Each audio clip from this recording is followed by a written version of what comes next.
Yeah! Do y'all believe in love at first sight? Now imagine the kind of girls you're not into, they want you, and they chase you day in, day out. How would you handle it? That's the situation for our main character, Roku. He had a magical ability that attracts all the bad girls, aka delinquents. And at first, his biggest concern was they're bad people. I don't want to associate with them. So he tried his best not to ever respond to their advances, no matter if they say, I like you, I love you. And at first he was thinking to himself, how's that gonna work? I want a good girl. Bad girls are dangerous. Therefore, I can't be anything to them. But they also like me, so what am I supposed to do? As the story goes on, he realized that no matter what, they're still girls. And he was kind of bad because he was judging these girls simply for the fact of their lifestyles or just how they look. And I was sitting here like, oh, it all makes sense now. I feel like this harem is trying to say, don't judge a book by its cover, because you may miss out on amazing pages and chapters you would never get to enjoy simply because you said, oh, the cover looks bad, I'm not really into it. Synopsis looks trash, I'm not gonna read. But I do understand where Roku's coming from. He's been bullied before, not only by men but also women, because he's spineless for the most part in the beginning of the story, and the way the situation was playing out, anytime he got bullied, he just let it keep happening. He didn't go seek out help. He didn't tell a teacher about anything. He didn't ask someone to teach him how to fight, defend himself. He just let everything happen to him and say, you know what? I gotta do it this way because I don't want to be a burden. Even though his best friends are going through the same thing. And every time they got sad or upset, they just run to the bathroom to vent everything out. And they were saying they're tired of his lifestyle. They wish they could have a normal, peaceful school life where they can hang out with friends, go on misadventures, and enjoy their life. They finally get this because of the magic ability Roku gets. All delinquents now, whenever they see Roku, they want to protect him and do whatever they can to make Roku like them. It's amazing, but the downside to it, Roku and his friends, they don't really like bad girls because they feel like bad girls are the opposite of everything they need to enjoy their school life. They do want girlfriends, but they keep telling themselves, no, we can't date a bad girl because that way, if we do, everything that we don't want to deal with, we'll be forced to deal with, such as fighting other guys, having to deal with her and her bad parents, yada yada. But as we get these amazing backstories and misadventures, we see that Roku was only acting this way because he thought all bad people were the same. They choose to be bad. And maybe even if a situation led them to be bad, that's still their fault. That's how he kind of approached everything. But after hanging out with these bad girls, he realized they're not all that bad. And yes, they may be bad girls, but still girls in the day. They're still sensitive and emotional like any other girl would be.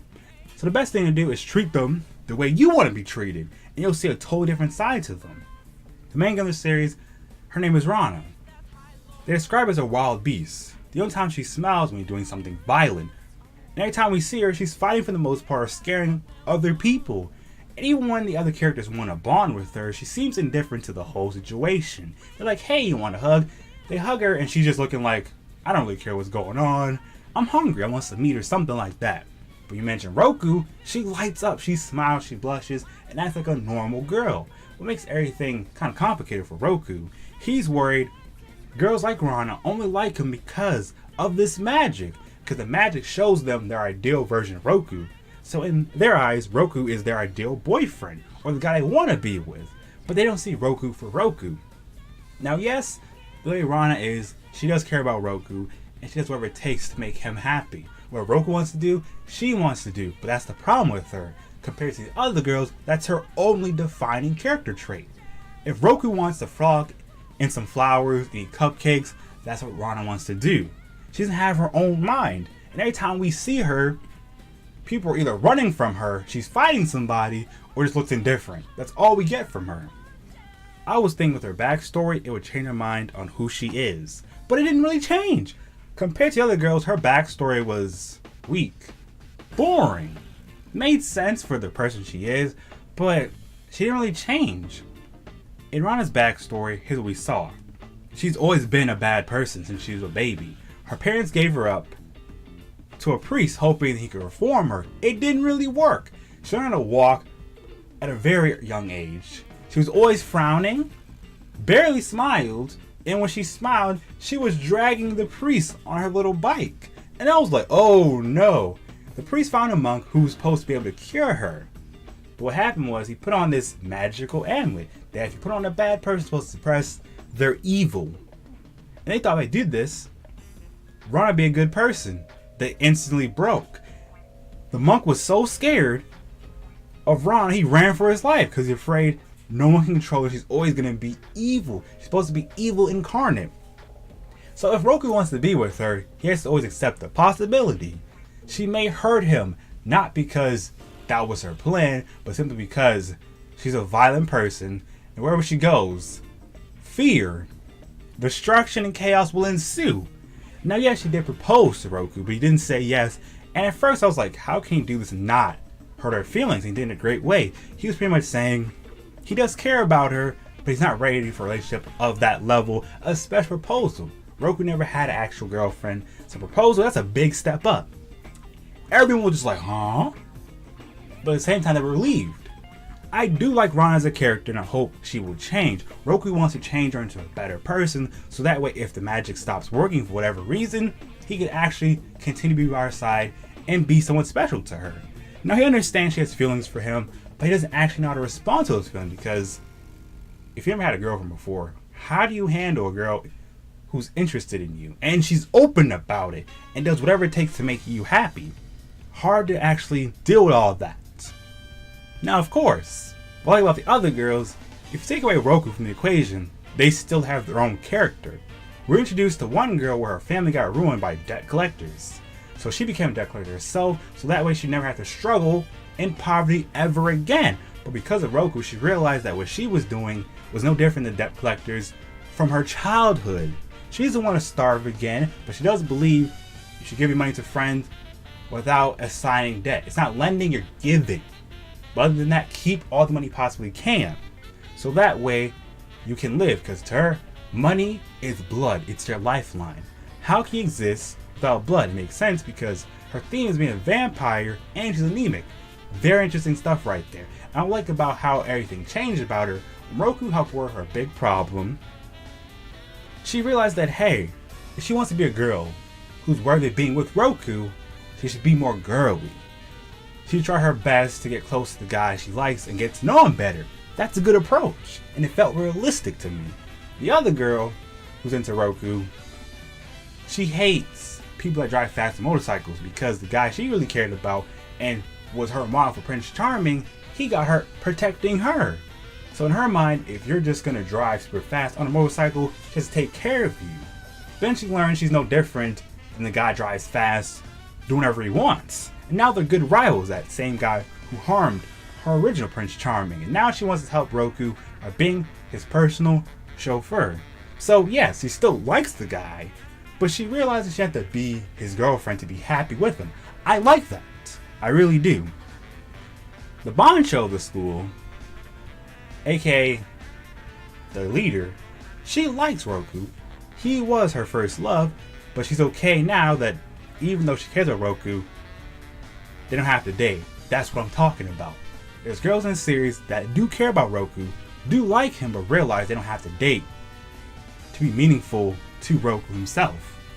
Now, with one of the girls introduced to in one of the arcs, her name is Rano. What I like about her backstory is probably one of the best backstories we got in the story. So pretty much, she's a triplet.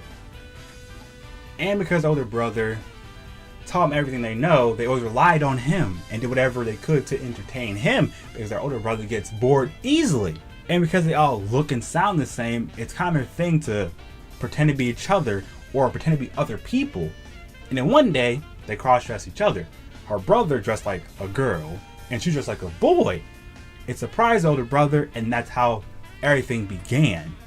But after a while, she didn't want to always follow in her older brother's footsteps. And now she finally breaks free from her older brother's shackles. And her younger brother's like, she's finally changing. I hope she made the right decision. But so far, the brothers don't like the idea she likes Roku. Because in their mind, she always wanted to be masculine, act like a boy, and wants to pretend to be a boy. But now she wants to be more girly and actually be herself and figure out what she really wants from her life, which is really cool. So I feel like if she gets Roku, that would be the perfect match. Roku wants a peaceful, normal school life, and she just wants to experience a normal life and become her own person. For the first time in her life, she's not following one, she's being herself and doing what she really wants. Unlike the other girls, instead of going to Roku's school to be close to Roku, she said she'll go to a different school and figure out what she really wants to do. And when she's ready, she'll come back to Roku and steal his heart. That was touching. I like that. And we were introduced to this new concept once again that we learned from Rana's backstory. These magical amulets. If you put on someone bad, it suppresses them. So when Roku put it on her to see if she was evil or if she could actually love him without the magic's help, turns out she does actually love the guy genuinely. And the magic doesn't really have effect on her. So I wonder, is she really a bad girl? Because I feel like maybe with the manga trying to go in the current direction, maybe just because you look bad and do bad things doesn't make you a bad person. That's the vibe I'm getting, because Roku thought put it on her will suppress all evil in her heart and make her a better person, a good girl. Turns out she was acting and it didn't have effect on her. And she's like, Roku, if you want me to be more of a girly girl, like meek-mannered and shy, I can be that for you. Because for me, you're my everything. I want to be with you. So when she said that, I was shook, bro. And I really feel like the way it's going to go, if Roku goes with Reina, that'll be his best move. But I'm worried about Rana, because the way Rana is, she's really crazy about Roku. Any girl is interested in Roku, she seems upset about it. So I wonder what's going to happen next. But I really feel like at the end of the day, what this manga is really trying to say, enjoy the misadventures and funny moments that happen to your life. Because no matter what, it's your life to live, it's your story. Why not make it something sensational? And keep in mind, it is set in high school. And high school is supposed to be a time you discover who you want to be. So the fact that all these characters change because of one person, I find it very, very interesting. Yes, I'm pretty sure our first love in high school, or someone we really liked in high school, they changed us. It kind of shaped us into who we are.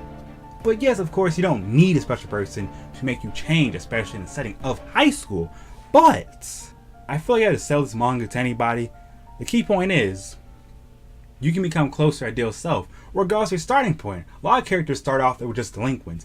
And when they were explaining their backstory and their flashbacks, it gave you this idea they didn't choose to be bad. They felt like if they weren't bad, there was nothing to fall back on. They had to rely on somebody, and someone let them down the path of darkness. And they said, oh, let's see where this goes. And before they knew it, they were in too deep. And they felt like they're stuck being this way. Then Roku came along and showed them, hey, you don't have to be bad if you don't want to be bad anymore. You can be a good person. It's going to be hard, but you can choose to be good. And that's what I liked about it so far. And it shows you that, yes, some characters decide, hey, we can still be who we want to be, even if we're going to be bad people. Hey, we can be a good person, but do it our way. Hey, we can be a good person, but still find our own path. That's the beauty of the series to me. And it's probably my new favorite rom-com. I am worried about who Roku's going to choose. How can they justify it? So even if Rana finds out, she's like, well, Roku's happy, I'll take that. But the way she's written, it's hard to tell how she'll take the idea of Roku with somebody else. But maybe she'll find someone more suited for her. Because I was thinking for a long time, the way Rana is, a gentle guy like Roku, it works on paper, but in actuality, it wouldn't be interesting, because if all she cares about is Roku being happy, what does she really want? It'd be better for some guy that brings out humanity to her. So she's like, well, I like violence. Maybe I can play a sport like boxing or something where she can vent out her frustration, show off her emotions, but also get a chance to strive for something. But who knows what the future holds? So if I had to rate this series, it's easily a solid B+ for me. I enjoy it. The binge for it was sensational. There's a lot of funny moments. One of my favorite quotes I had so far in it was, hey, how are you going to defeat me without karate? I know karate is pretty simple. All I gotta do is say I chew. And then she punched the guy in the stomach. That was God's tier comedy, bro. So yeah, check it out. Let me know your thoughts about it. And if you guys have other recommendations, you want more stuff like this, let your boy know. If you want to support me financially, I got a Patreon. check it out. Link is always in the description box below. If you want more content like this, let me know in the comment section below.